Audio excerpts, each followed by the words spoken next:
Welcome to Jagannath kitchen. Sankranti సందర్భంగా నేను గాజర్గడ్డతో sweet చేస్తున్నాను చూడండి.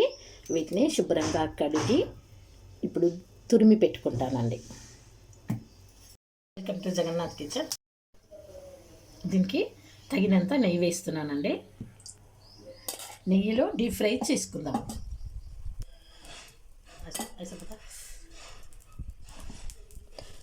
వాటర్ నీళ్ళ వంచేసుకుంటున్నాను చూడండి, తొందరగా డీప్ ఫ్రై అవుతుంది.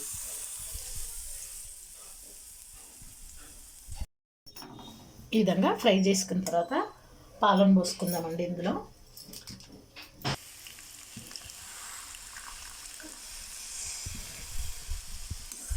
ఇలా పాలను పోసుకొని ఒక్కసారి మళ్ళీ మంచిగా ఫ్రై చేసుకుందామండి.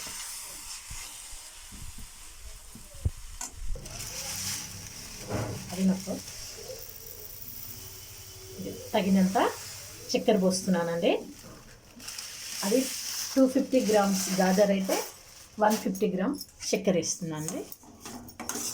ఇందులో బెల్లం అయితే చాలా బాగుంటుంది, కానీ నా దగ్గర ఇప్పుడు బెల్లం లేదు కనుక దీంతో చూపిస్తున్నాను. వేరే బౌల్లోకి షిఫ్ట్ చేసుకొని జగన్నాథునికి నైవేద్యంగా పెడదామండి. Watermelon, muskmelon seeds వేసేసుకుంటున్నానండి. వేసేసుకొని ఒక్కసారి కలిపేసుకొని మళ్ళీ ఒకసారి వేసేసుకుంటాం.